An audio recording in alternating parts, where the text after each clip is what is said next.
వాళ్ళు చెప్పిన రేటుకి కాకుండా కేజీ 100 రూపాయలు. క్వాలిటీ అయితే ఏం బాలేదు, అన్ని పండాయి. హాయ్ ఫ్రెండ్స్, అందరికి 2-3 రోజులు మార్కెట్కి లేట్గా వెళ్ళడం వల్ల వరుసగా అదే అలవాటు అయిపోతుంది. లేట్ అయిన కారణంగా మార్కెట్కి అసలు రావద్దు అనుకున్నాము, కానీ నిన్న మిగిలిపోయిన అరటి పండ్లు అయితే ఉన్నాయి కదా, ఖచ్చితంగా దాని చేతికి అయితే ఇంకొక ఐటెం తీసుకురావాల్సిందే కాబట్టి వచ్చాము. ఇంటి దగ్గర 5:30కి బయలుదేరాము. మార్కెట్లోకి వచ్చేసరికి పూర్తిగా తెల్లగా అయిపోయింది. చెప్పాను కదా, ఇక్కడ ఎంట్రన్స్ లో వచ్చేది అయితే కూరగాయల మార్కెట్ అనమాట. స్టార్టింగ్ లో ఈ కూరగాయల మార్కెట్ వీడియోస్ కూడా మన ఛానల్లో అయితే ఉన్నాయండి. ఎవరైనా కొత్త వాళ్ళు చూడకపోతే కనుక కూరగాయల మార్కెట్ ని కూడా చూడండి. రెండు పక్కనే ఉంటాయన్నమాట. కూరగాయల మార్కెట్ ని దాటుకొని మనం పండ్ల మార్కెట్ కి వెళ్తాము. పండ్ల మార్కెట్ మొత్తం ఖాళీగా ఉన్నా కూడా కూరగాయల మార్కెట్ మాత్రం ఎప్పుడూ రద్దీగానే ఉంటుంది. రాగానే ఫస్ట్ అరటి పండ్ల మండీలోకి వచ్చినాము. ఎందుకంటే వచ్చిందే లేట్ కదా, మాల్ ఉంటుందో లేదా అనే టెన్షన్ తో వచ్చేసినాం అనమాట. కానీ మనము లేట్ గా వచ్చినందువలన మనకైతే సరుకు దొరకలేదు. అంతా కూడా పచ్చిగా ఉంది చూడండి. పండు అయినవి అయితే లేవు. చాలా బాక్సులు అయితే తీపిచ్చి మళ్ళీ చూసినాము. అన్ని బాక్సులు కూడా ఇట్లా పచ్చిగానే ఉన్నాయి. రెగ్యులర్ గా తీసుకునేది కూడా ఇక్కడ. కాకపోతే మనం ఒక 2-3 సార్లు అయితే బయట తీసుకున్నాం కదా, బయట కూడా సరుకు అయితే స్టాక్ తక్కువ ఉంది లేదని చెప్పినారు.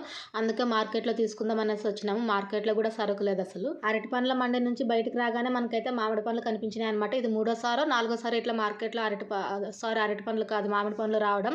నాకైతే సీజన్ స్టార్ట్ అయిందా ఏంటి అనిపించింది. ఎందుకంటే కంటిన్యూస్ గా 3-4 రోజుల నుంచి వస్తున్నాయి అనమాట, తక్కువ మొత్తంలో అయినా కూడా. కానీ ఖచ్చితంగా నిజం సీజన్ అయితే స్టార్ట్ అవ్వలేదు. ఇవన్నీ కూడా ముందు కాపు కాయలే అనమాట. మాల్ మాత్రం బాగుంది. ఇంతకు ముందు వచ్చిండేవైతే అంత క్వాలిటీ ఉండలేదు, కానీ ఈ రోజు మాత్రం మాల్ చాలా నీట్ గా ఉంది. రేట్ వచ్చేసి కేజీ 150 రూపాయలు చెప్తున్నారు. అడిగితే కొంచెం తగ్గిస్తారు. తూకాల ప్రకారం అనమాట, బాక్స్ లెక్కనైతే కాదు. క్వాలిటీ బాగుంది కాబట్టి భయపడాల్సిన అవసరం లేదు. బాక్స్ లో ఎన్ని కేజీలు వస్తాయి ఏంట అని తూకం ప్రకారమే. ఇంకా అంజూరు పండ్లు అయితే స్టాక్ వచ్చినాయి, కానీ క్వాలిటీ అయితే ఏం బాగలేదు. బాక్సుల ప్రకారమే ఇస్తున్నారు. ఈ రోజు అయితే బాక్స్ వచ్చేసి వాళ్ళు 800 చెప్తున్నారు. అడిగితే కనుక ఖచ్చితంగా 700కి వస్తారు. బాక్స్ లో 20 కేజీలు మాత్రం ఖచ్చితంగా లేవు. 20 కేజీలు వస్తే కనుక బాక్స్ ఫుల్ ఉంటది, కానీ బాక్స్ ఫుల్ లేదు. అందులోనూ పండు అయిపోయినాయి పూర్తిగా. ఈ రోజు దానిమ్మ పండ్ల సరుకు అయితే మంచిగా వచ్చిందనమాట. స్టాక్ మాత్రం చాలా ఫ్రెష్ గా ఉంది. ఈ రేట్ కూడా అట్లే ఉంది, కేజీ 150 రూపాయలు. మనం ఎక్కువ మొత్తంలో కొంటే కనుక ఖచ్చితంగా రేట్ తగ్గిస్తారు. 1వ నంబర్ బాక్స్ లో అయితే కనుక ఎక్కువ డ్యామేజ్ రాదు. మనమైతే ఇంకా అంజూరు పండ్లు కానీ మామిడి పండ్లు కానీ ఒక రేటు మాట్లాడి తీసుకుందామా అని చెప్పేసి 2-3 సార్లు వెనక్కి ముందుకి తిరిగినాము. అంజూరు పండ్లు అయితే 500కి అడిగినాము, ఇవ్వలేదు. మామిడి పండ్లు అయితే కేజీ 100 రూపాయలకి అడిగినాము, ఇవ్వలేదు. ఎందుకంటే 150 ఉంది కదా రేటు, అంత మొత్తంలో తగ్గించరు. మనకు 100 రూపాయలు అయితే తీసుకుందాం అనుకున్నాము, కానీ మనకైతే రేట్ కుదరలేదు. అందుకే మార్కెట్ నుంచి ఇంటికి అయితే బయలుదేరిపోయాం. ఈ పప్పాయి పండు అయితే మార్కెట్ లో తీసుకెళ్ళింది. నేను పప్పాయి పండు దగ్గర వీడియో తీసుకోవడం అయితే మర్చిపోయినాను అనమాట. అది ఫ్రీగా తెచ్చుకున్నాంలేండి. పప్పాయి పండ్లు కూడా ఈ రోజు అయితే కేజీ 25 రూపాయలు చెప్పినారు, అందుకే తీసుకోలేదు. ఇంకా తక్కువ రేట్లో ఉన్నవైతే ఉన్నాయి, కాకపోతే ఎక్కువ డ్యామేజ్ ఉంటాయి, అందుకే అవి తీసుకురాలేదన్నమాట. నిన్న మిగిలిన అరటి పండ్లు ఈరోజు కొన్నే ఉన్నాయి కదా, ఏం పోతాయి ఏమో అనుకున్నాను. కాకపోతే పోయినాయి, అమ్మేసుకొచ్చినారు. ఒక 2 గంటల లోపే తిరిగి వచ్చినారు ఇంటికి మా ఆయన.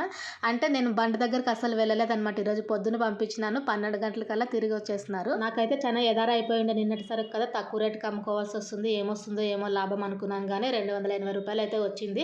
అందులోనూ తొందరగా అయిపోయింది సరుకు కూడా. ఈరోజు సాయంత్రం దాకా కానీ లేము, మనము మధ్యాహ్నం కల్లా ఇంట్లోనే ఉన్నాము. నాకు సంతోషం అవుతుంది అనమాట ఇట్లా తొందరగా ఇంటికి వచ్చినప్పుడు. ఎందుకంటే ఇప్పటి నుంచి నాకు కొంచెం రెస్ట్ దొరుకుతుంది. మామూలుగా అయితే బండి దగ్గరికి ఇంటికి చాలా సార్లు తిరుగుతాను రోజు. ఇంక మధ్యాహ్నం అయితే పొద్దున్న మార్కెట్ లో తెచ్చుకున్న పప్పాయి పండు అయితే కట్ చేసుకొని తినేస్తాను. చాలా స్వీట్ ఎక్కువ ఉంటది, ఇట్లాంటి కలర్ ఉండేది రేర్, మనకి ఇట్లాంటి కలర్ ఉండేది దొరికేది. వీడియో నచ్చితే ఒక లైక్ చేయండి ఫ్రెండ్స్. ఇంకా ఎవరైనా సబ్స్క్రైబ్ చేసుకోకపోతే ఛానల్ ని సబ్స్క్రైబ్ చేసుకోండి. Thank you for watching.